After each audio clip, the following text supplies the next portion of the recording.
ॐ असतो मा सद्गमय तमसो मा ज्योतिर्गमय मृत्योर्मा अमृतंगमय। ओम शांति शांति शांति। प्रिय बंधू भगिनींनो, नमस्कार। नारद भक्तिसूत्र या विषयावर आपलं चिंतन सुरू आहे की ही माया कोण तरून जाते। नारद ऋषी म्हणतात कस्तरती कस्तरती कस्तरती माया, आणि त्यामध्ये त्यांनी आपल्याला काय सांगितलं आहे की कोण तरून जातं माया। यह संगम त्यजती यो महानुभावम सेवते निर्ममो भवती। तर 46व्या सूत्रामध्ये नारद ऋषींनी सांगितलेलं आहे की यह संगम त्यजती यो महानुभावम सेवते निर्ममो भवती। ह्या सूत्रावर आपण चिंतन केलेलं आहे, विस्तृत चिंतन केलेलं आहे, विस्तारानं चिंतन केलेलं आहे। आज आपण त्या पुढचं सूत्र बघण्याचा प्रयत्न करू। सूत्र नंबर 47 इथे काय म्हणतात नारद ऋषी, यो विविक्त स्थानम सेवते यो लोकबंधनम उन्मूलयति यो निस्त्रैगुण्यो भवति यो योगक्षेमम त्यजति। इथे या सूत्रामध्ये नारद ऋषी आपल्याला 4 गोष्टी सांगतात की ही माया तरून जायचं असेल, भवसागर पार करायचा असेल, भगवंताच्या चरणी भक्ती प्राप्त करून घ्यायची असेल तर ह्या 4 गोष्टींचा आपण त्याग केला पाहिजे असे आपल्याला नारद ऋषी सांगतात। त्यामधली पहिलं काय आहे, त्यामुळे यो विविक्त स्थानम सेवते।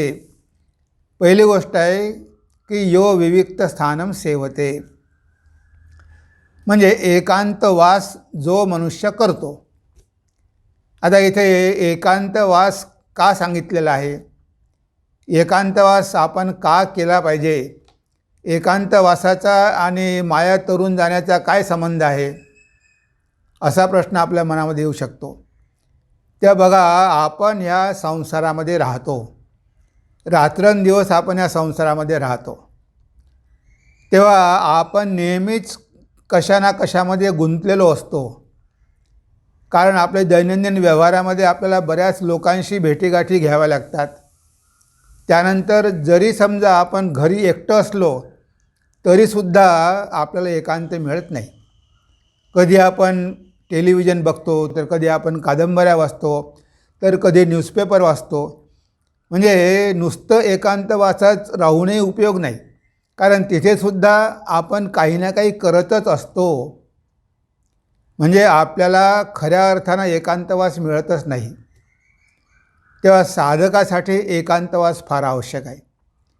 आता एकांतवास म्हणजे नुसतं एकांतामध्ये जाऊन राहायचं नाही, लक्षात ठेवा। एकांतवासात जाऊन तुम्ही राहिले आणि काहीच केलं नाही तर तो एकांतवास काही कामाचा नाही। जर एखादा मनुष्य तमोगुणी असेल, तो एकांतवासात गेला तर तो काय करेल, तो फक्त झोपा काढेल।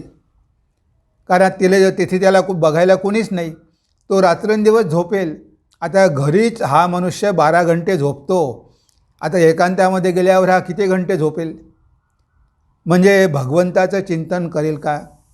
इथे 2 गोष्टी आवश्यक आहे, तुम्हाला एकांतवास करायचा आहे आणि एकांतामध्ये जाऊन नुसतं भगवंताचं चिंतन करायचं आहे। तुम्हाला फक्त बाह्य एकांत करायचं नाही, मनाचा पण एकांत करायचा आहे। म्हणजे मनामध्ये सुद्धा या जगाविषयीचे विचार येऊ देता कामा नये। तुम्ही एकांतात गेल्यावर जप करा, ध्यान करा, प्रार्थना करा, आध्यात्मिक पुस्तकं वाचा। तुम्ही ह्या गोष्टी जर एकांतात जाऊन करत असाल तर तुमच्या आध्यात्मिक जीवनाला तो एकांतवास उपयोगी ठरेल। पण तुम्ही एकांतात गेला, पण तिथे तुम्ही सगळ्या गोष्टी घेऊन गेले, तुम्ही मोबाईल घेऊन गेले, ते लॅपटॉप घेऊन गेले, सगळं ऑफिसच तिथे तुम्ही जर उघडलं तर त्या एकांतवासाला काहीही अर्थ नाही। म्हणून इथे एकांतवास आवश्यक आहे। भगवान श्री रामकृष्णांनी सुद्धा आपल्याला पुन्हा पुन्हा सांगितलं आहे की साधकांनी एकांतवास केला पाहिजे। मधूनमधून एकांतामध्ये जाऊन राहिलं पाहिजे, ज्ञानभक्ती प्राप्त करून घेतली पाहिजे, मग संसारात येऊन राहायला हरकत नाही. म्हणजे एकांतवासात गेल्यावर आपण सगळे आधार सोडले पाहिजे. भगवंता, तुझ्याशिवाय आता मला कुणीही नाही, तूच माझा एकमात्र आधार आहे. जगातल्या सगळ्या गोष्टीचा संग आपल्याला सोडायचा आहे. म्हणजे फिजिकल आणि मेंटलसुद्धा, म्हणजे शरीरानेसुद्धा मनानेसुद्धा बाहेरच्या जगाचा संबंध पूर्णपणे आपल्याला कट करून टाकायचा आहे. फक्त आपलं नातं भगवंताशीच जोडायचं. एकांतामध्ये दुसरं काही करायचं नाही. फक्त 24 आवर्स आपण भगवंतासोबत असलो पाहिजे. ते जर आपण करू शकलो तर त्या एकांतवासाला काहीतरी अर्थ आहे, म्हणजे आपल्याला नक्कीच उपयोग झाल्याशिवाय राहणार नाही. पण आपण एकांतावासात जाऊनसुद्धा बाकीच्या गोष्टी करत बसलो तर तो खऱ्या अर्थानं एकांतवास होणारच नाही. आणि एकांतवासामध्ये राहणं काही तेवढं सोपं नाही आहे. बरेच लोक एकांतवासामध्ये राहू शकत नाही. त्यांना गोंगाटामध्ये राहणंच आवडतं. आता ह्या गोंगाटामध्ये इतके वर्ष राहिल्यानंतर जर ते एकांतात गेले तर त्यांना भीती वाटते. कारण एकांतवासात गेल्यानंतर तुम्हाला तुमच्या मनाशी सामना करावा लागतो, तुमच्या मनाशी युद्ध करावं लागतं. तुम्ही एकांतवासामध्ये गेले पण आता मनामधले संस्कार पुन्हा पुन्हा जागे होणार आणि तुम्ही ते फेस करू शकत नाही. तुमच्या मनामध्ये असलेले वाईट विचार जेव्हा बाहेर येतात तेव्हा तुम्हाला असं वाटतं की आपण इतकं खराब आहो का? आपल्या मनामध्ये एवढे घाणेरडे विचार येतातच कुठून? तेव्हा तुम्ही एकांतवासामधून पळून जाण्याचा प्रयत्न करता, कसं तरी स्वतःला एंगेज ठेवण्याचा प्रयत्न करता, जेणेकरून तुम्ही ते सगळं विसरून जाल. पण तुम्ही विसरले तरी आतमध्ये जो कचरा आहे, आतमध्ये जी घाण आहे ती आहेच ना.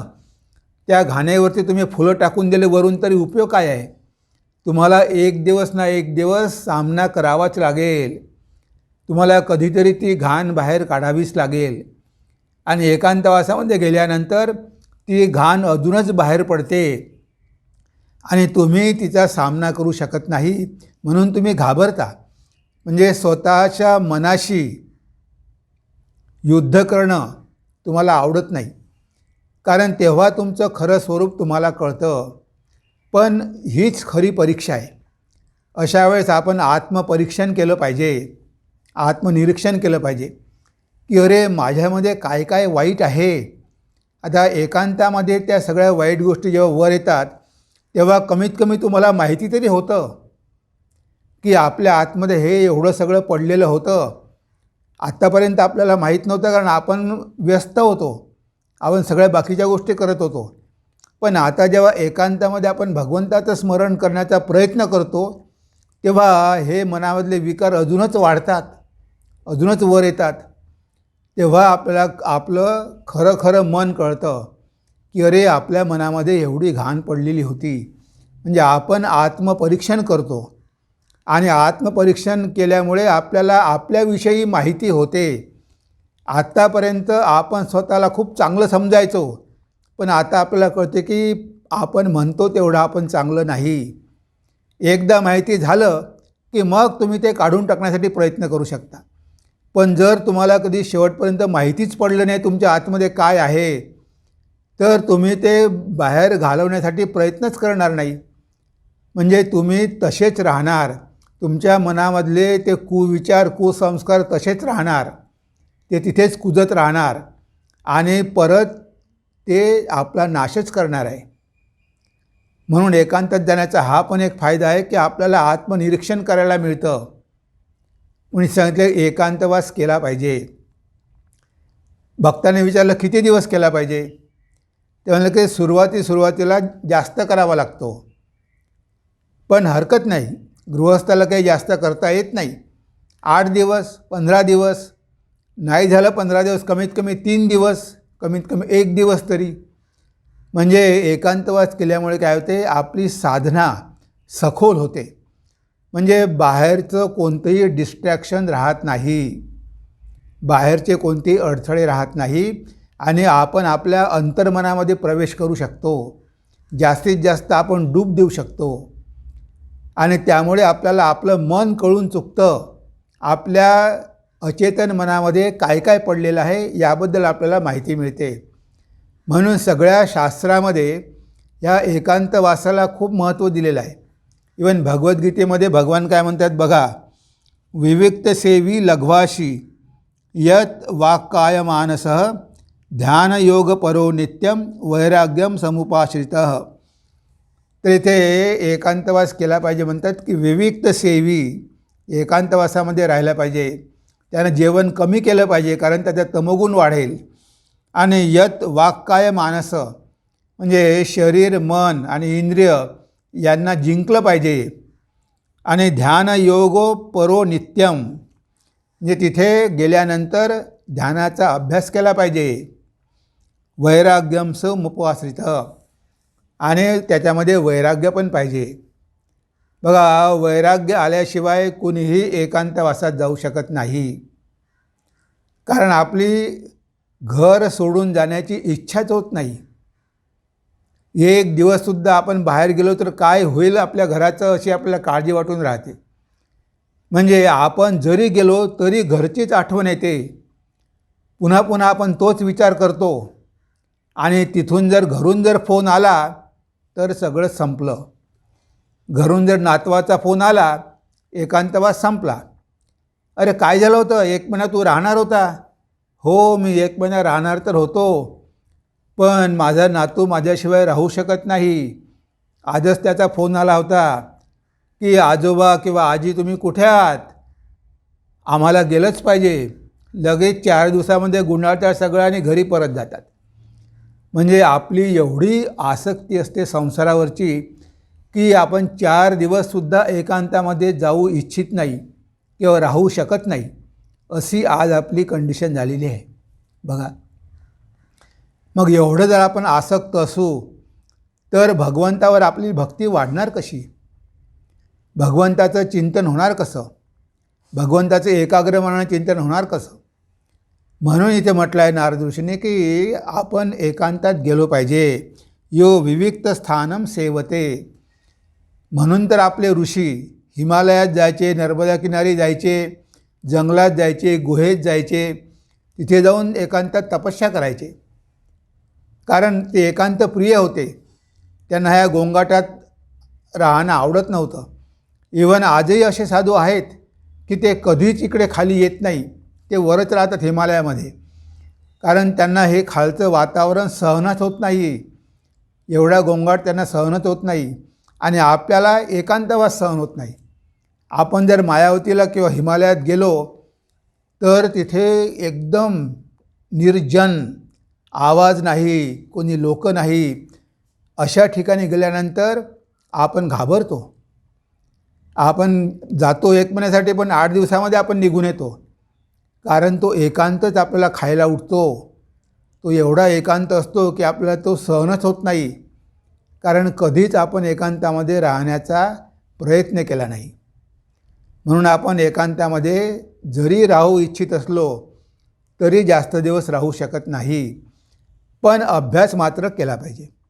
जास्त दिवस नाही, 3 दिवस राहा, दुसऱ्या वेळेस 6 दिवस राहा, 8 दिवस राहा.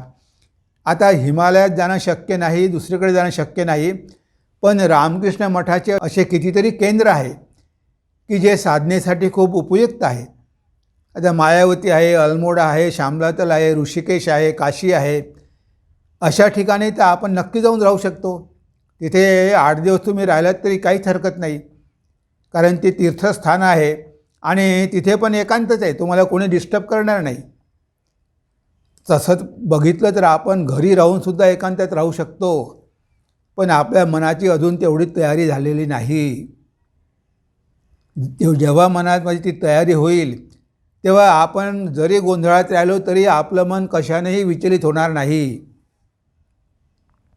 ठाकूरांच्या शिष्यांनी संसारामध्ये राहून कर्म केलं, त्यांना काही एकांतात जायची गरज पडली नाही.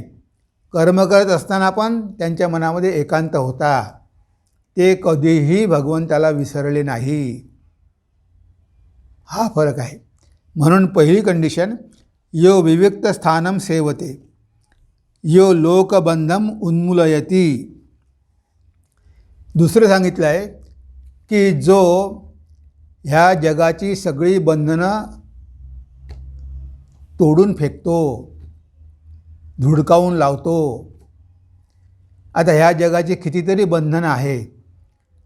ॲक्च्युली हे जग आपल्याला बांधत नाही, आपणच जगाला बांधल्या गेलेलो आहे. म्हणजे कितीतरी प्रकारच्या आपल्या आसक्त्या आहे, आपण याच्यापूर्वी बघितलंच आहे. छोट्या छोट्या गोष्टीमध्ये आपलं मन अडकलेलं असतं. सत्तेमध्ये म्हणा, सत्ता पाहिजे किंवा काहीतरी पाहिजे. म्हणजे हे जे बंधन आहे, कोणतंही असो, क्रिकेटचं असो, पॉलिटिक्सचं असो, कशाचंही असो, हे सगळी बंधनं आहे. आपण याच्यापूर्वी जो विचार केला होता ती तर मुख्य बंधनं होती, पण छोट्या छोट्या गोष्टीमध्ये आपण अडकून पडतो. बघा, छोट्या छोट्या गोष्टीमध्ये एखाद्या गोष्टीचं व्यसन लागलं की त्या गोष्टीमध्ये आपण अडकलो. मग त्यामध्ये सगळंच आलं. त्यामध्ये संगीत आलं, त्यामध्ये स्पोर्ट्स आलं, त्यामध्ये राजकारण आलं, त्यामध्ये सगळंच आलं. म्हणजे कुठे ना कुठेतरी आपण बांधल्या जातोच. ह्या जगाला आपण पूर्णपणे सोडूच शकत नाही, अशी आपली अवस्था असते. पण इथे काय म्हणतात नारद ऋषी, सगळ्या प्रकारचे बंधनं तुम्ही झिडकारून द्या, कशामध्ये आसक्त होऊ नका. कारण शेवटी तुम्ही शरीरच नाही, ह्या सगळ्या गोष्टी संबंधित आहे शरीराच्या, आणि तुम्ही तर शरीराच्या पलीकडे. मग तुम्ही कशाला तुमच्या मनाला ह्या सगळ्या गोष्टीमध्ये गुंतवून ठेवता? भगवंताला विसरून ह्या नश्वर जगाच्या मागे कशाला धावता? इथे अनेक प्रकारची प्रलोभनं आहे. स्वर्गात जाण्याचं प्रलोभन आहे, काही ना काहीतरी करण्याचं प्रलोभन आहे. काही काही लोकांना यज्ञ करायचं प्रलोभन असतं, त्यांना काही ना काहीतरी आवडते. काही लोकांना जुनी नाणी जमवायचं व्यसन असतं.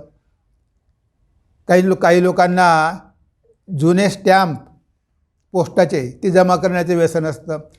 म्हणजे काही ना काही व्यसन असतंच, आणि मनुष्य कुठेतरी स्वतःला गुंतून ठेवतोच. आणि काहीच जर नसेल, श्रीरामकृष्ण म्हणायचे, तर कमीत कमी तो एखादा मांजर तरी पाळेल आणि कुत्रा तरी पाळेल, आणि सगळं मन त्या कुत्र्यावर आणि मांजरावर देईल. रात्रंदिवस त्या कुत्र्या मांजराच्याच मागे राहील, त्यांच्यावरच आसक्त होईल. आता बघा, या कुत्र्या मांजरावर आसक्त होतो, पण मात्र भगवंतावर आसक्त होत नाही. म्हणजे हा मनुष्याचा स्वभावच आहे. त्याला काहीतरी पाहिजेच आधार, त्याशिवाय तो राहूच शकत नाही. अशी जर आपली कंडिशन असेल, आपण जर ही बंधनं ओढवून घेतली असेल, तर मग काय होणार? आता बऱ्याच लोकांना मुलं बाळं नसतात. आता मुलं बाळं नाही तर बरं आहे ना, भगवंताचं चिंतन करा. पण ते एखादा मुलगा दत्तक घेणार, आणि तो मुलगा जर गुंड निघाला, बदमाश निघाला, तर मग तो सगळी उधळपट्टी करणार, यांनाही झोडपणार. आता गरज काय होती?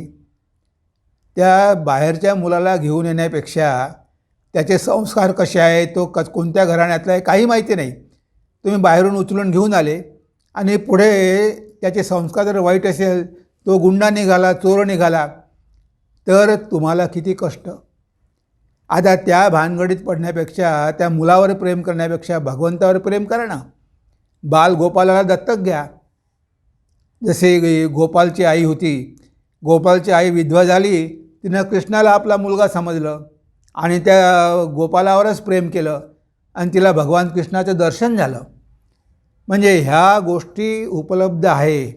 मीराबाईनं कृष्णाला आपलं पती मानलं आणि तिला भगवंताचं दर्शन झालं. पण आपल्याला काहीतरी भौतिक पाहिजे, आपल्या डोळ्यासमोर काहीतरी दिसलं पाहिजे. म्हणजे हे जे बंधनं आपण स्वतःच्या हाताने ओढवून घेत असतो, आपल्याला कोणीही बांधत नाही. म्हणून इथे काय सांगितलं आहे की यो लोकबंधम उन्मूलयती, जो या जगामधली सगळी बंधनं तोडून टाकतो, तो ही माया पार करून जाऊ शकतो. नंतर निस्त्रैगुण्यो भवती, 3 गुण, जो 3ही गुणाच्या पलीकडे जातो, निस्त्रैगुण्यो भवती, तो 3 गुणाच्या पलीकडे जातो, तेव्हा तो माया पार होतो. कारण हे 3 गुण काय आहे? हे 3 गुण आहे प्रकृतीचे. आणि प्रकृती कशी आहे? जड आहे. म्हणजे ह्या जड गोष्टीशी आपण बांधल्या गेलेलो आहोत. इवन हे आपलं शरीर हे सुद्धा 3 गुणाचंच आहे. आपलं मन, आपली बुद्धी हे सगळं गुणाचं प्रॉडक्ट आहे. संपूर्ण जग पंचभूतामधून आलेलं आहे आणि आपलं शरीरसुद्धा त्यामधूनच आलेलं आहे. त्यामुळे आपल्यावर गुणाचा प्रभाव असतोच. हे गुणच आपल्याला बांधतात. ह्या तीनही गुणाला झुगारून देण्याची आपल्यामध्ये शक्ती नसते. आपण बांधल्या जातो. तर तमोगुण काय करतो? तमोगुण आपल्यामध्ये आळस वाढवतो, प्रमाद वाढवतो आणि आपण बांधल्या जातो. रजोगुण आपल्याला कर्मामध्ये गुंतवून ठेवतो आणि सत्वगुण आपलं ज्ञान आवरण करून घेतो. आता इथे बघा काय म्हटलं आहे. सत्वम रजस्तम इति गुणा प्रकृती संभवः निबध्नन्ति महाबाहो देहे देहिनम अव्ययम. तर इथे गीतेमध्ये म्हटलेलं आहे की हे 3 गुण आहे. सत्वम रजस्तम इति गुणा प्रकृती संभवा. हे प्रकृतीचं प्रॉडक्ट आहे. या प्रकृतीपासून निर्माण झालेले आहे आणि प्रकृती जड आहे. आपण चेतन आहोत. निबध्नन्ति महाबाहो देहे देहिनम अव्ययम. तर हे 3 गुण ह्या जीवाला बांधतात. निबध्नन्ति महाबाहो. निबध्नन्ति म्हणजे बांधतात. देहे देहिनम अव्ययम. तर या देहीला जो आत्मा आहे त्याला देहाशी बांधून टाकतात. म्हणजे शरीर, मन, बुद्धी हे काय आहे? प्रकृतीचे गुण आहे. आणि आत्मा कसा आहे? चैतन्य आहे. तर ह्या चैतन्याला हे गुण बांधून टाकतात. म्हणून याला म्हटलं आहे चित जड ग्रंथी. चित म्हणजे चैतन्य आणि जड म्हणजे हे प्रकृती गुण. हे दोन्ही एकत्र आल्यामुळे आपण या संसारामध्ये बंधनात पडलेलो आहे. तेव्हा हे 3 गुण आपण नाही. आपण 3 गुणाच्याही पलीकडे आहोत. हे 3 गुण प्रकृतीचे आहे, जड आहे. ह्या गुणांशी आपला काहीही संबंध नाही. हे 3ही गुण आपल्याला बांधणारे आहे. कोणताच गुण आपल्याला मुक्त करू शकत नाही. गीता सांगते पुन्हा, सत्वम सुखे संजयती रजः कर्मणि भारत ज्ञानम आवृत्य तू तम प्रमादे संजयत्युत. तर इथे पुन्हा गीता काय म्हणते की सत्वम सुखे संजयती. सत्वगुण आपल्याला सुख देतात, ज्ञान देतात आणि आपण त्यालाच आसक्त होतो. जीवनामध्ये सुख आले की आपण त्या सुखाला आसक्त होतो. आपल्याला वाटते की अजून सुख मिळाली पाहिजे, अजून जास्त सुख मिळाली पाहिजे, अजून जास्त ज्ञान मिळालं पाहिजे. कारण आपल्या बुद्धीचा विकास होतो. तेव्हा सत्वगुण वाढला की आपले सुख आणि ज्ञान वाढते. त्यामुळे आपण त्याला आसक्त होऊन बांधला जातो. रज कर्मणी भारत. रजोगुण आपल्याला कर्मामध्ये खूप गुंतून ठेवतो. नेहमी आपण काही ना काहीतरी कर्म करत असतो. पण या रजोगुणामुळेच आपल्यामध्ये काम क्रोध पण उत्पन्न होतो. काम एष क्रोध एष रजोगुण समुद्भव. हे काम आणि क्रोध रजोगुणामुळेच आपल्यामध्ये उत्पन्न होतात आणि ते आपल्याला बांधतात. तर रजोगुण पण आपल्याला बांधतो. आणि ज्ञानम आवृत्य तू तम. आणि तमोगुण काय करतो? आपलं जे ज्ञान आहे त्या ज्ञानाला झाकून टाकतो. प्रमादे संजयत्युत. प्रमादामुळे आपल्या ज्ञानावर तो आवरण टाकतो. म्हणजे आपल्याला कळूच देत नाही. आपल्याला प्रमाद होतो. आपण आपला अहंकार वाढवतो. ह्या शरीरालाच मी मी मी मी म्हणतो. जे खरं ज्ञान आहे की मी आत्मा आहे, मी शरीर नाही. तर हे खरं ज्ञान जे आहे ते हा तमोगुण झाकून टाकतो. हे तमोगुण कशामुळे? प्रमादामुळे. तेव्हा बघा हे 3ही गुण आपल्याला बांधणारे आहे की नाही. तर आपल्याला ह्या 3ही गुणाच्या पलीकडे जायचं आहे. कोणत्याच गुणाला आसक्त व्हायचं नाही. ते शरीरामध्ये आहे. कधी एखादा कमी होईल, एखादा वाढेल, पण आपण त्यांच्या बंधनात पडायचं नाही. आपल्यामध्ये जर खूप तमोगुण असेल तर आपण नुसतं पडून राहायचं नाही आळसामध्ये. आपण काहीतरी कर्म केले पाहिजे. तमोगुणाला रजोगुणाद्वारे आपण जिंकलं पाहिजे. आपण थोडं ॲक्टिव्ह झालो पाहिजे. आणि जेव्हा आपण रजोगुण आपल्यामध्ये वाढला, आपण ॲक्टिव्ह झालो, आता आपण कर्मशील झालो, मग सत्वगुणाद्वारे आपण रजोगुणाला जिंकलं पाहिजे. मग थोडं मनाला शांत केलं पाहिजे. मग साधन, भजन, जप, ध्यान हे सगळं केलं पाहिजे. म्हणजे मग रजोगुणाला सत्वगुणाद्वारे जिंकायचं आहे. आणि नंतर मग सत्वगुणाच्याही पलीकडे जायचं आहे. सत्वगुणाला सुद्धा आसक्त व्हायचं नाही आपल्याला, त्याच्या पण पलीकडे जायचं आहे. भगवान श्री रामकृष्णांची एक सुंदर गोष्ट आहे. एकदा जंगलामधून 3 चोर जात होते. ते 3 चोर जात असताना त्यांनी बघितलं की एक प्रवासी त्या जंगलामधून जात आहे. त्यांनी त्याला पकडलं आणि एका झाडाला बांधून दिलं. आता बांधल्यानंतर एका जणाने त्याला बांधलं. आता दुसरा काय म्हणतो, अरे याला जिवंत कशाला ठेवायचं, याला मारून टाका, याचे सगळे पैसे आपण लुटून घेऊ आणि याला मारून टाकू. कारण सोडून दिलं तर हा जाऊन सांगेल कुणाला तरी, पोलिसांना सांगेल. हा आहे तमोगुण. तमोगुण विनाश करतो, म्हणजे याला मारूनच टाका, जिवंत ठेवण्यात काय हरकत हे आहे, काहीच अर्थ नाही. दुसरा म्हणतो, अरे मारायचं कशाला, त्याला आपण या झाडाला बांधून ठेवू, मग तो कुठेच जाणार नाही. आपण याच्या तोंडामध्ये कपडा घालू. तो आहे रजोगुण. रजोगुण आपल्याला बांधून ठेवतो. आणि मग ते चोर त्याला बांधून ठेवतात, निघून जातात, फार लांब अंतरावर जातात, सगळे पैसे वगैरे वाटून घेतात. मग सगळे इकडे तिकडे गेल्यावर तिसरा जो चोर असतो तो परत येतो. तो त्याची सगळी बंधनं सोडतो. त्याला म्हणतो की तुम्हाला फार त्रास झाला असेल, तुम्हाला आम्ही खूप त्रास दिला, चला तुम्हाला तुमचं घर दाखवून देतो. आणि तो चोर त्या व्यक्तीला घेऊन नदीच्या किनाऱ्यापर्यंत जातो आणि म्हणतो की बघा, त्या नदीच्या पलीकडे जे गाव आहे ना, ते तुमचं गाव आहे, तुम्ही नौका करा आणि सरळ पलीकडे जा. आता हा मनुष्य म्हणतो की तुम्ही माझ्यावर एवढे उपकार केले, मला बंधनातून मुक्त केलं, तुम्ही पण माझ्यासोबत चला ना माझ्या घरी. तेव्हा तो म्हणतो, नाही, मी तुम्हाला घर दाखवून देऊ शकतो, पण तुमच्या घरापर्यंत मी येऊ शकत नाही, कारण मला पोलीस पकडून घेतील. त्यांना जर कळलं की मी चोर आहे तर मला अटक करतील, तर मी नाही येऊ शकत.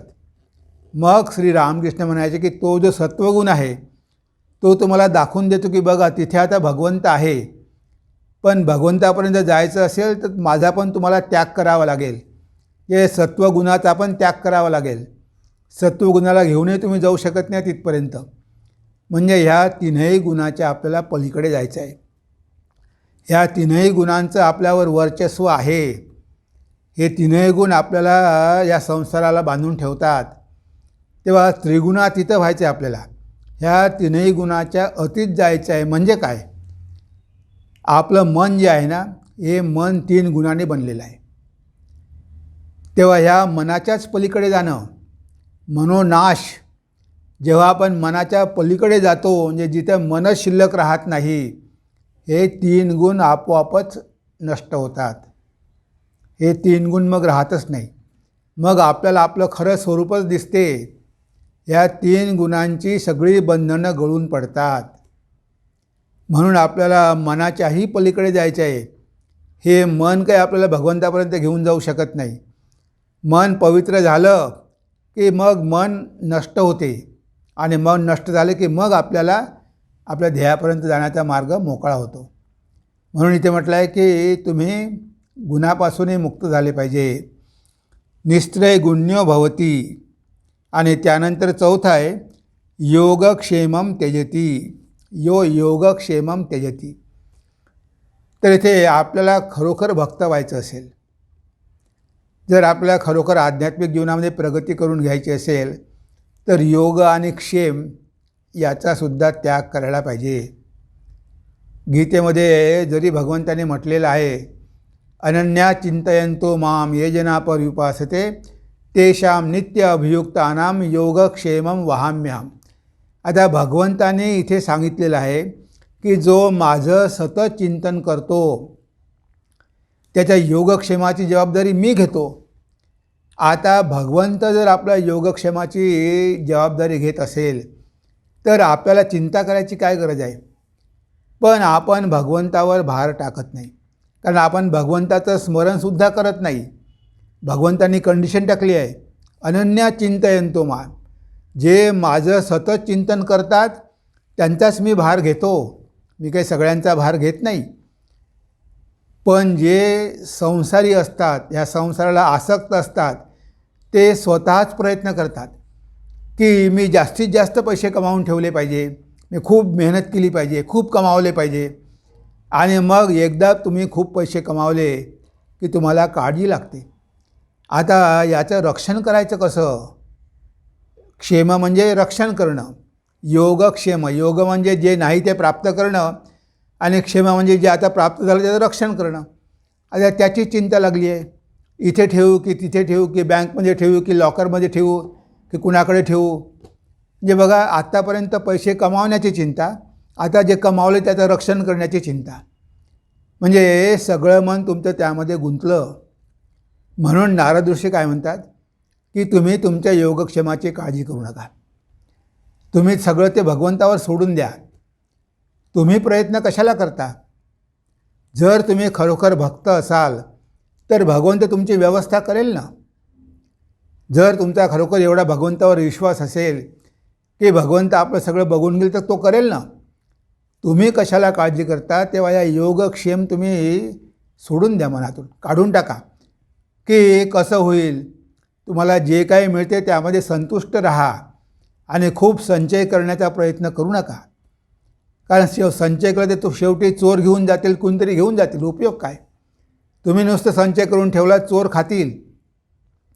आता जे संत झाले, महापुरुष झाले, त्यांनी ह्या गोष्टींचं कधीच चिंतन केलं नाही. तर बघा, बेंगॉलमध्ये रामप्रसाद, कवी रामप्रसाद, काली भक्त, आता केवढे मोठे संत होऊन गेले. भगवान श्री रामकृष्ण खूप त्यांची गाणी गायची. त्यांनी श्यामा संगीत, हे काली मातेवर कितीतरी भजनं लिहिलेली आहेत, ती सगळी पदं भगवान श्री रामकृष्ण गायचे.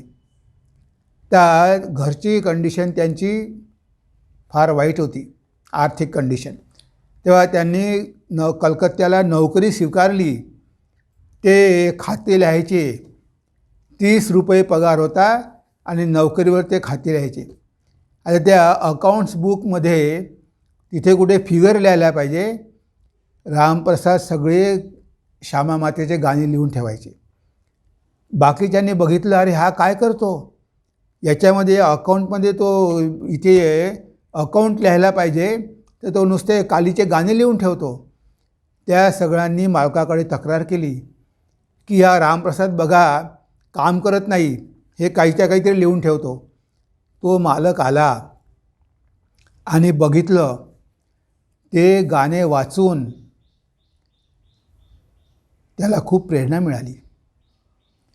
त्याला वाटली की अरे हा एवढा महान भक्त, एवढा कवी, आणि आपण 30 रुपयामध्ये याच्याकडून हे काम करून घेतो. त्याला सांगितलं की तुला उद्यापासून ऑफिसमध्ये यायची गरज नाही, तू घरीच राहा आणि तुला जेवढे लिहायचे तेवढे गाणी लिही, तुला काम न करतासुद्धा मी तुझा पगार देईल. आता बघा, भगवंताने व्यवस्था केली की नाही. आता त्याला कामामधून मुक्त केलं, भगवंताने मुक्त केलं, कारण तो भगवंताचं स्मरण करत होता आणि तो घरी राहून गाणी लिहायला लागला, आईची उपासना करू लागला, प्रार्थना करू लागला आणि त्याला घर बसल्या 30 रुपये पगार मिळू लागला. बघा, भगवंताने व्यवस्था केली, त्याला काही चिंता करायची गरज पडली नाही. मी असे गाणे लिहिले तर माझ्या नोकरीचं काय होईल, मला काढून दिलं तर काय होईल, बिलकुल पर्वा नाही. इव्हन नाग महाशयाच्या जीवनामध्ये असंच आहे. एवढं भगवंताचं चिंतन करायचे ते, त्यामध्ये इतके लीन होऊन गेले होते की त्यांचं कामामध्ये लक्षच लागायचे नाही. त्यांना एक ऑफिसमध्ये काम होतं, मिठाचा व्यापारी, त्याच्याकडे काम करत होते, पण तिथे कामामध्ये मन लागत नव्हतं. तेव्हा मालक म्हणाला की म्हणजे तुम्ही घरी राहा, गावातच राहा, तुम्ही भगवंताचं स्मरण करा आणि तुम्हाला आम्ही अर्धा पगार पाठवत जाऊ, जो काही नफा होईल त्याचा अर्धा तुम्हाला पाठवत जाऊ आणि तुम्हाला तुमच्या संसाराची काहीच काळजी उरणार नाही. बघा, असे जे नागमाशासारखे, रामप्रसादसारखे, त्यांनी कधीही योगक्षेमाची काळजी केली नाही. त्यांना कधीच चिंता लागली नाही की आपलं उद्याचं कसं होईल. भगवान श्री रामकृष्ण दक्षिणेश्वरला राहायचे, त्यांनी कधी चिंता केली का? सगळं काही आपोआप आलं. जे सगळं काही आईनं अरेंज केलं, जे त्यांना नोकरी करावी लागली नाही, कुणापुढे हाती पसरावा लागला नाही, पैसे घ्यावे लागले नाही. जेव्हा त्यांच्या मनामध्ये सतत भगवंताचं स्मरण होऊ लागलं, तेव्हा सगळ्या गोष्टी आपोआप चालून आल्या. मथुरबाबू त्यांना मदत करू लागला. जे काही त्यांना पाहिजे होतं सगळंच्या सगळं मथुरबाबू देऊ लागला. बलराम बोस होते, केदार होते, अधर होते, हे सगळ्यांनी त्यांना मदत केली. तर बघा, जर आपण भगवंतावर खरोखर भरोसा ठेवला, जर भगवंतावर आपण पूर्ण विश्वास टाकला आणि जर भगवंतावर आपण नेहमी भगवंताचं चिंतन करत राहिलो, भगवंताच्या चरणीच आपलं मन ठेवलं, तर आपल्याला आपल्या योगक्षेमाची काळजी करण्याची गरज नाही. कारण योगक्षेमामध्ये जर तुमचं मन गुंतलं तर तुमचं मन भगवंताकडे जाऊ शकत नाही. रात्रंदिवस एकच चिंता की कसे जमवायचे, कसे जमवायचे, कसे जमवायचे. म्हणजे किती पाहिजे मनुष्याला, पण लोभी असतो ना, त्याला खूप हाव असते, मी अजून मिळवले पाहिजे, अजून मिळवले पाहिजे, आणि त्यानंतर मग त्याचं रक्षण केलं पाहिजे. तर योग आणि क्षेम, तिथे योगक्षेमम त्यजती. ज्याला खरोखर भक्त व्हायचं असेल किंवा भगवंताचा लाभ करून घ्यायचा असेल, त्याने योग आणि क्षेम या दोन्ही गोष्टीचा त्याग केला पाहिजे.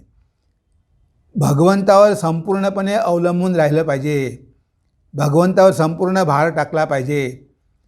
तो तुमची व्यवस्था केल्याशिवाय राहणार नाही. बरेचदा रामकृष्ण मिशनमध्ये बघाल तुम्ही की असे साधू आहेत, आईवडिलांना एकटाच मुलगा, पण ते साधू झाले. त्यांनी काळजी केली नाही की आपल्या आईवडिलांचं काय होईल, आणि भगवंताने सगळी व्यवस्था केली. म्हणजे भगवंत सगळी व्यवस्था करतात. जर खरोखर आपल्या मनामध्ये भगवंताविषयी प्रेम असेल तर आपल्याला आपली भविष्याची, आपल्या आईवडिलाच्या भविष्याची काळजी करायची गरज नाही. तो सगळं करतो, चांगल्या प्रकारे करतो. कितीतरी साधूंचे आईवडील काशीला राहून त्यांनी आपला प्राण सोडला. एकटाच मुलगा, तो जॉईन झाला. ते जोपर्यंत राहू शकले घरी राहिले, शेवटी ते काशीला आले आणि काशीला येऊन त्यांनी प्राण सोडला. असे कितीतरी साधू आहेत की त्यांचे आईवडील काशीला, वृंदावनला, हैदराबादला तिथे जाऊन आश्रमामध्ये जाऊन राहिले आणि तिथे त्यांनी प्राण सोडला. म्हणजे त्यांना काहीही त्रास झाला नाही. आपल्याला वाटते की आपण निघून गेलो तर काय होईल, तुम्ही त्याची काळजी करू नका. जर तुमच्या मनामध्ये खरोखर भगवंताविषयी प्रेम असेल, जर खरोखर भगवंतासाठी वैराग्य असेल, तर भगवंत तुमची सगळी काळजी घेईल. नरेंद्रनाथ श्रीरामकृष्णाकडे आले, त्यांच्या घरची परिस्थिती फार खराब होती, पण शेवटी भगवंताच्या कृपेनं त्यांच्या घरची स्थिती व्यवस्थित झाली. त्यांना काळजी करण्याची गरज राहिली नाही. भगवान श्रीरामकृष्ण म्हणाले की तू काळजी करू नको, त्यांची व्यवस्था होऊन जाईल. म्हणजे बघा, भगवंत बघतो. जर आपलं भगवंतावर खरं खरं प्रेम असेल तर आपल्या योगक्षेमाची काळजी भगवंत घेतो. आपल्याला त्याची चिंता करण्याची गरज नसते. पण आपण सगळा वेळ त्यामध्ये खर्च करतो आणि भगवंताचं चिंतन करत नाही. आणि आपण कितीही प्रयत्न केला तरीसुद्धा हे सगळं एक दिवस जाणारच आहे, कारण नश्वर आहे. तुम्ही कितीही जमवा, एक भूकंप आला, एक महापूर आला, एक वादळ आलं, सगळंच्या सगळं नष्ट होतं. तुम्ही एवढं कमावून ठेवलं असेल, सगळं नष्ट होतं. ती प्रकृती तुमच्याकडून सगळं घेऊन घेते. तुमच्या गळ्यावर पाय ठेवून तुमचे हात मोकळे करते. तुम्हाला द्यावंच लागतं. तुम्ही म्हणू शकत नाही नाही म्हणून. तुम्ही जरी नाही दिलं तर ती प्रकृती तुमच्याकडून सगळं काढून घेणार आहे. आणि एक दिवस मेल्यानंतर तर मग सगळंच जाणार आहे, मग तर काहीच राहणार नाही. पण मात्र ही आपली आसक्ती आणि आपला हा लोभ हा काही केला जात नाही. तर इथे म्हणून तर नारद ऋषी सांगतात की योग आणि क्षेम आहे त्याची पण तुम्ही चिंता करू नका, भगवंत बघून घेतील. जर खरोखर भगवंतावर तुमची भक्ती असेल तर ह्या गोष्टीच्या चिंतनात तुम्ही वेळ गमावू नका. संपूर्ण मन भगवंतावर द्या. तो तुमच्या योगक्षेमाची काळजी वाहेल. तुम्हाला काही त्याची चिंता करण्याची गरज नाही. तुम्ही सोडून द्या भगवंतावर. तुम्ही कशाला धरून ठेवता. म्हणून म्हटलं आहे की योगक्षेमम त्यजती. ह्या गोष्टी जी व्यक्ती करते, विविक्त स्थानम सेवते, लोकबंधम उन्मूलयती, निश्चय गुण्यो भवती, यो योगक्षेमम त्यजती, तो माया तरून जातो. त्याच्या पुढच्या सूत्रामध्ये अजून काही सांगितलेलं आहे. तर इथे नारद ऋषी म्हणतात, यह कर्मफलम त्यजती कर्माणि संन्यस्यति ततो निर्द्वंद्वो भवती. त्या 48व्या सूत्रामध्ये काय सांगितलं आहे, यो कर्मफलम त्यजती कर्माणि संन्यस्यति. तर इथे कर्माणि संन्यस्यति म्हणजे कर्माचा त्याग करतात. आता कोणत्या कर्माचा त्याग करतात? सकाम कर्माचा. आणि यो कर्मफलम त्यजती म्हणजे आपल्याला कर्म बांधत नाही. कर्म सगळेच करतात, सगळ्यांनाच करावं लागतात. आता कर्म म्हणजे इथे आपण लक्षात ठेवलं पाहिजे, कारण आपण काही ना काही तर करतच असतो ना. आपण श्वासोश्वास घेतो हे सुद्धा कर्म आहे. आपलं हृदय धडधड करते हे सुद्धा कर्म आहे. पण ह्या कर्माला आपण कर्म म्हणत नाही, कारण ते आपोआप होतात. आपण इच्छापूर्वक जी कर्म करतो, कॉन्शियसली आपण जी कर्म करतो, जाणून बुजून आपण जी कर्म करतो, त्या कर्मफलाचा त्याग केला पाहिजे. आता बघा, कोणतंही काम आपण करतो त्यामागे आपली काही ना काही अपेक्षा असते, काही ना काही इच्छा असतेच. काहीतरी मिळावं याच उद्देशानं आपण कर्म करतो. असं एकही व्यक्ती नाही की कर्म करतो पण काही अपेक्षा करत नाही. तुम्हाला अपेक्षा करायची गरज नाही. तुमच्या प्रारब्धामध्ये जे आहे ते तुम्हाला मिळणारच आहे. तुम्ही खूप चिंता केल्यामुळे काही तुम्हाला जास्त मिळणार नाही किंवा कमी मिळणार नाही. तुमच्या प्रारब्धाप्रमाणे मिळणार आहे. मग तुम्ही एवढी चिंता कशाला करता कर्मफळाची? आणि कर्मफळ तर तुमच्या हाती नाही ना. तुम्ही कर्म करण्याचा अधिकार तुम्हाला आहे, पण त्याचं फळ काय होईल तुम्हाला माहिती नाही. म्हणून तुम्ही फळाची आशा मुळीच धरू नका. कर्म करत जा, कर्तव्य बुद्धीनं करा, अहंकार सोडून करा. आता तुम्ही जर देशाचे नागरिक आहेत तर तेव्हा हे भारत देशाचा नागरिक म्हणून माझं देशाप्रती कर्तव्य आहे. एक शिक्षक म्हणून माझं कर्तव्य आहे, एक अधिकारी म्हणून माझं कर्तव्य आहे.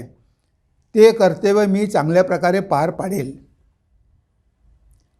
पण तुम्ही ही अपेक्षा ठेवू नका की मी चांगल्या प्रकारे कर्म केलं तर माझं प्रमोशन होईल, मी चांगल्या प्रकारे जर कर्म केलं तर माझा पगार वाढेल, मला चांगली पोझिशन मिळेल. असा विचार करण्याची तुम्हाला काहीच गरज नाही. तुम्हाला ते सगळं भगवंत देईल, पण तुम्ही अपेक्षा करू नका की मला जर हे मिळत असेल तरच मी हे करेल. अशी अपेक्षा मुळीच बाळगू नका. तुम्हाला कर्मच करण्याचा अधिकार आहे. कर्मासाठीच कर्म करा, कसलीही अपेक्षा करू नका. तुम्ही अपेक्षा केली की त्याचं फळ तुम्हाला मिळणारच. तुम्ही चांगलं कर्म करता पण त्यामध्ये काही ना काही वाईट निघतंच. तुम्ही चांगल्या भावनेनं कर्म केलं पण स्वार्थी कर्म केलं. आता ते कर्म करता करता तुमच्या हातून काही चूक झाली तर तुम्हाला ते पाप लागणारच. म्हणजे पाप आणि पुण्य, वाईट कर्म जर आपल्या हातून घडलं तर पाप लागेल, पुण्यकर्म घडलं, चांगलं कर्म घडलं तर पुण्य लागेल. पण पाप आणि पुण्य दोनही आपल्याला जगाला बांधणारे आहेत. पाप केलं तर दुःख होईल, पुण्य केलं तर सुख होईल. म्हणजे सुख आणि दुःख हे आपल्या कर्मफळाचे परिणाम आहे. या आपण जे काही कर्म केलं त्या कर्माचे फळ आता आपल्याला भोगावे लागत आहे. आपण कुणालाही दोष देऊ शकत नाही की माझ्या जीवनामध्ये एवढे दुःखच का. हा कर्मसिद्धांत आहे, कर्मवाद आहे. आपोआप काहीच येत नाही, एका हाताने टाळी वाजत नाही, दोन्ही हात पाहिजे. तुम्ही काहीतरी केलेलं असणार आणि म्हणून प्रकृतीनं काहीतरी अर्ध केलं आणि म्हणून तुम्हाला परिणाम भोगावे लागले. तुम्ही जर त्यामध्ये काहीच योगदान दिलं नसतं तर तुम्हाला हे दुःख भोगावेच लागले नसते. तेव्हा सुख आणि दुःख हे आपल्या आपल्या कर्माचे फलं आहेत, कर्माचा परिणाम आहे. म्हणून आपण कसलीच आशा करायची नाही, कर्माच्या फळाची आशाच करायची नाही. भगवंताला सगळं अर्पण करून द्यायचं. हे जे काही मी करतो आहे ते भगवंताचंच कर्म आहे अशा भावनेनं करायचं. कर्मफळाची आशा जे सोडून देतात ते निष्काम कर्म करतात. निष्काम कर्म केल्यामुळे त्यांना पापही लागत नाही आणि पुण्यही लागत नाही.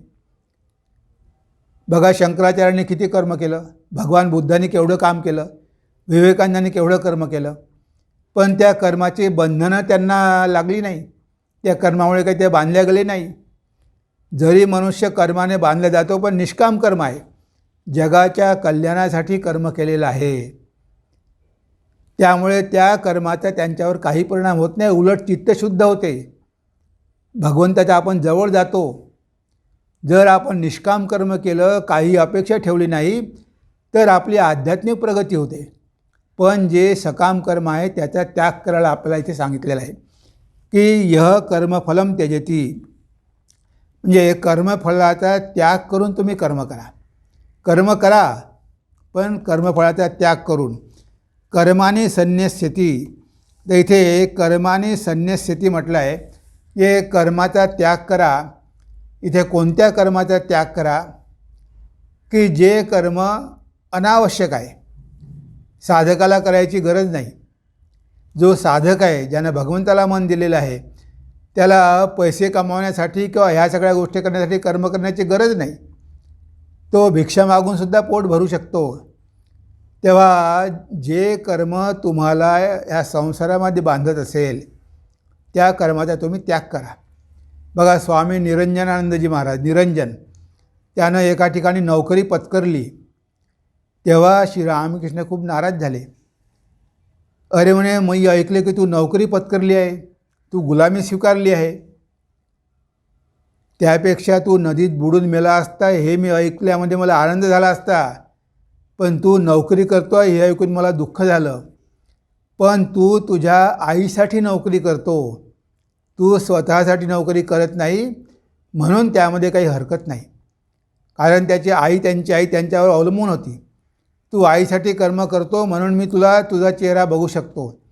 म्हणजे भगवंताने आपल्या शिष्यांना बिलकुल हे अशा प्रकारचे कामं करू दिली नाही की जे कर्म आपल्याला वाईट गोष्टी करायला लावतात. आणि ते सगळ्यांना सांगायचे की तुम्ही कर्म करा, पण धर्माचं आचरण करून करा. नंबर 2च्या मार्गाने पैसे कमावू नका. तुम्हाला संसारासाठी पैसे पाहिजे, तुम्ही करा कर्म, पण मात्र चांगल्या प्रकारे कर्म करा, धर्माचा आधार घेऊन कर्म करा. अधर्माच्या मार्गाने पैसे कमावण्याचा प्रयत्न करू नका. पण लोक आज तर काहीच बघत नाही. तेव्हा अशा कर्मांचा त्याग करा की जी कर्म वाईट आहे, जी कर्म निषिद्ध आहे.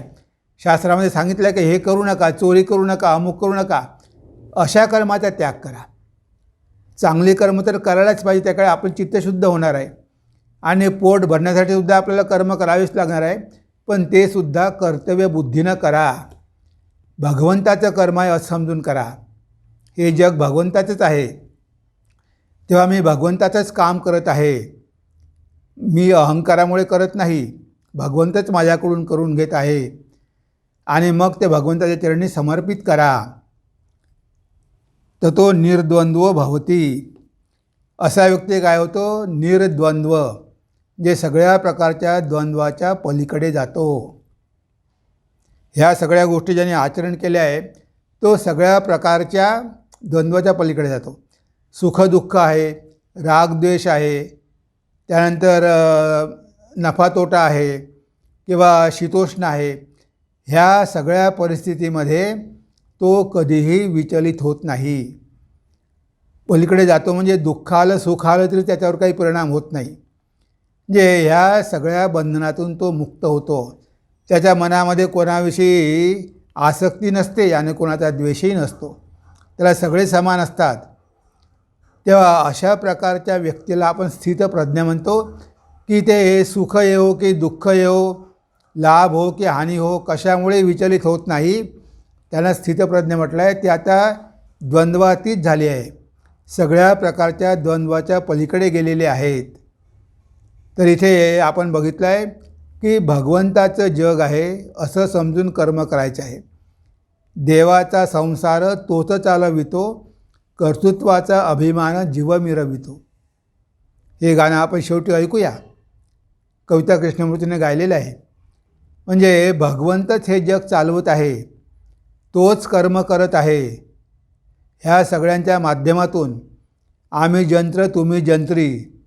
ठाकूर म्हणायचे की आई मी यंत्र आहे तू यंत्री आहे, तुला जसं चालवायचं असेल तसं चालव, मी करता नाही तूच करती आहे, अशा भावानं कर्म करा. तर हे गाणं आपण शेवटी ऐकूया. त्यानंतर सूत्रामध्ये काय दिलं आहे? यो वेदानपि संन्यस्यति केवलम अविच्छिन्नम अनुरागम लभते. यो वेदानपि संन्यस्यति म्हणजे जो वेदांचा सुद्धा त्याग करतो. आता इथे जे म्हटलं आहे की वेदानपि संन्यस्यति, हे आपण चांगल्या प्रकारे समजून घेतलं पाहिजे. तो वेदांचा संपूर्ण त्याग करत नाही, तर वेदामध्ये जे कर्मकांड सांगितलेलं आहे त्या कर्मकांडाचा त्याग करतो. त्या साधकाला किंवा भक्ताला हे सगळे कर्मकांड करायची गरज नाही. भगवान बुद्धाने बघितलं की त्यावेळेस सगळेच्या सगळे कर्मकांडामध्ये व्यस्त होते. हा यज्ञ केला पाहिजे, तो यज्ञ केला पाहिजे, इतके बकरे दिले पाहिजे, तितके बकरे दिले पाहिजे. अरे हे काय आहे? इतक्या ब्राह्मणाला जेवण दिलं पाहिजे. हे सगळे जे आहे ना कर्म, ते कर्म काहीतरी प्राप्त करून घेण्यासाठी आहे. तुम्ही पुत्रेष्टी यज्ञ करा, तुम्हाला पुत्र प्राप्त होईल. तुम्ही राजस्व यज्ञ करा, तुम्हाला हे प्राप्त होईल. विश्वजित यज्ञ करा, तुम्हाला ते प्राप्त होईल. म्हणजे हे जे यज्ञ होते, ह्या यज्ञाच्या माध्यमातून काहीतरी प्राप्त करून घेण्याची इच्छा होती. आता भक्ताला ह्या गोष्टींची गरजच नाही. त्याला कामना शून्य व्हायचं आहे. त्याच्या मनामध्ये कामनाच नाही. ह्या जगातल्या कोणत्याही गोष्टीविषयी कामना नाही. मग तो हे कर्मकांड कशाला करायला जाईल? त्याला काय गरज आहे? म्हणून इथे म्हटलं आहे नारद मुनीने की वेदामधले कर्मकांड तुम्ही त्यागा. तुम्हाला ते सगळे करायची गरज नाही, कारण आज या युगामध्ये आज होऊ शकत नाही. तेव्हा सगळे कर्मकांड तुम्ही सोडून द्या वेदामधले. पण शेवटी ज्ञानकांड आहे, उपासनाकांड आहे, ते मात्र केलं पाहिजे. देवाची उपासना केली पाहिजे. त्यानंतर वेदांत उपनिषद त्याचं अध्ययन केलं पाहिजे, चिंतन केलं पाहिजे, मनन केलं पाहिजे आणि स्वतःच्या स्वरूपाविषयी जाणून घेतलं पाहिजे. कारण वेदाला शेवटला वेदाचा जो भाग आहे तो ज्ञानकांड आहे. कर्मकांड, उपासनाकांड आणि ज्ञानकांड. ज्ञानकांडामध्ये फक्त तुम्हाला आत्म्यासंबंधीचं ज्ञान, त्याला म्हटलं आहे इटर्नल ट्रूथ, ते सनातन सत्य आहे, ते कधीच बदलू शकत नाही, त्याचा आपण त्याग करू शकत नाही. तर ते आपल्याला घ्यावंच लागेल, कारण तोच तर आपला खरा गाभा आहे. वेदांचा गाभा वेदांतच तर आहे. तेव्हा ह्या उपनिषदांचं अध्ययन करणं, वेदांताचं अध्ययन करणं ते आवश्यक आहे. पण ज्या गोष्टी अनावश्यक आहे, ज्या गोष्टी आजच्या युगामध्ये करू शकत नाही आणि ज्या गोष्टींची साधकाला गरज नाही, त्याने ह्या गोष्टी कशाला करायला पाहिजे? काहीच गरज नाही. तेव्हा इथे म्हटलं आहे की यो वेदानपि संन्यस्यति, तो वेदालासुद्धा, वेदामधल्या कर्मकांडासुद्धा त्याग करतो आणि केवलम अविच्छिन्न अनुरागम लभते. आणि ज्याच्या मनामध्ये भगवंताविषयी सतत स्मरण राहते, जे काय केवलम अविच्छिन्न अनुरागम लभते, हे सगळं जर केलं ना तर भगवंताची स्मृती मनामध्ये कायमची टिकून राहते. अविच्छिन्न म्हणजे तिथे खंड नाही, अखंडपणे भगवंताचं स्मरण चाललेलं आहे. त्याला संस्कृतमध्ये म्हटलं आहे तैलधारावत. तुम्ही एका भांड्यामधून दुसऱ्या भांड्यामध्ये जर तेल ओतलं, ती धार बघा अखंड असते, ते मध्ये कुठेही ब्रेक होत नाही. ते पाणी नाही, ते तेल आहे आणि तेलाची धार नेहमी अखंड असते. भक्ताचं मन भगवंताकडे अखंडपणे सारखं भगवंताकडेच जात असते, अविच्छिन्न. त्यामध्ये कोणताही बाधा येत नाही. नेहमी त्याला भगवंताचं स्मरण असतं. त्याला म्हटलं आहे अजपा जप, त्याचा जप सुरूच असतो. तो कोणतंही काम करत असो, जर झोपला असेल तरी त्याचा जप सुरू असतो, स्वप्नामध्ये पण जप सुरू असतो. म्हणजे भगवंताचं स्मरण त्याच्यामध्ये अविच्छिन्नपणे सुरू असतं. ह्या सगळ्या गोष्टी जर आपण केल्या, ह्या सगळ्या गोष्टी आचरणामध्ये आणण्याचा प्रयत्न केला, 100% नाही तरी जर आपल्याकडे 10% जरी झालं जरी आपण प्रयत्न केला, तरी हळूहळू आपलं मन भगवंताच्या चरणी स्थिर होईल. आणि अशी एक वेळ येईल की आपलं मन सतत भगवंताचं स्मरण करत राहील. सगळी कामं करत असतानासुद्धा मन आपलं भगवंताच्या स्मरणामध्ये लागलेलं राहील. अशी एक वेळ आपल्या जीवनामध्ये आल्याशिवाय राहणार नाही. आणि अशी आपल्या मनाची अवस्था झाली की मग सतरती सतरती लोकांस तारयती, मग असा मनुष्य माया तरून जातो. सतरती सतरती. आणि फक्त तोच तरून जात नाही, तर तो इतरांना पण तारतो. लोकांस तारयती, तो लोकांचा पण उद्धार करतो. जशी एक मोठं जहाज असेल, ते जहाज तर नदी पार करून जातेच, पण त्या जहाजाला जर लहान लहान बोटी बांधून दिल्या, त्या बोटीसुद्धा त्या जहाजासोबत निघून जातात, नदी पार करून जातात. त्याप्रकारे अशा प्रकारचा जर भक्त असेल, ज्याला पराभक्ती प्राप्त झालेली असेल, ज्याला सतत भगवंताचं स्मरण राहत असेल, ज्याला भगवंताचं दर्शन होत असेल, ज्याला आत्मज्ञान झालेलं असेल, असा मनुष्य तर तरून जातोच, पण सोबत तो इतरांना पण तारू शकतो. इतरांना पण संसाराच्या पलीकडे, भवसागराच्या पलीकडे घेऊन जातो. हे त्याचं एक महत्त्वाचं काम आहे. म्हणजे आपोआपच होतं, त्याला काही करावं लागत नाही. त्याच्या संपर्कामध्ये आलेले, त्याच्यावर विश्वास ठेवणारे, त्याची सेवा करणारे, त्याच्या वचनांचं अनुसरण करणारे, ते सुद्धा हा भवसागर सहज पार करून जातात. हेच आपल्याला नारद ऋषींनी इथे सांगितलेलं आहे. तेव्हा आता आपण ते गाणं ऐकूया. देवाचा संसार तोची चालवितो, कर्तृत्वाचा अभिमान जीव मिरवितो. ते गाणं आपण ऐकू आणि आजच्या आपल्या चिंतनाला आपण इथे विराम देऊ.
तर या गाण्यामध्ये आपण बघितलं की कर्मामागचा आपला भाव कसा पाहिजे, सगळं भगवान समर्पित पाहिजे, सगळे कर्म भगवंताला समर्पण केली पाहिजे, कर्माची फळं भगवंताला समर्पित केली पाहिजे. अशा प्रकारे साधकाला जीवन घडवावं लागेल. तेव्हा कुठे तो ही माया तरून जाईल. सतरती सतरती इथे म्हटलं आहे कोण तरतो, तर ह्या गोष्टी जो आचरण करतो तो हा भावसागर पार करून जातो आणि इतरांनासुद्धा तो सोबत संसाराच्या पलीकडे घेऊन जातो. तेव्हा आज आपण आपल्या चिंतनाला इथेच विराम देऊया. नमस्कार, धन्यवाद. ओम सर्वे भवन्तु सुखिनः, सर्वे सन्तु निरामया, सर्वे भद्राणि पश्यन्तु, मा कश्चित् दुःखभाग् भवेत्, मा कश्चित् दुःखभाग् भवेत्. ओम शांति शांति शांति. हरि ओम तत्सत्. श्रीरामकृष्णार्पणमस्तु.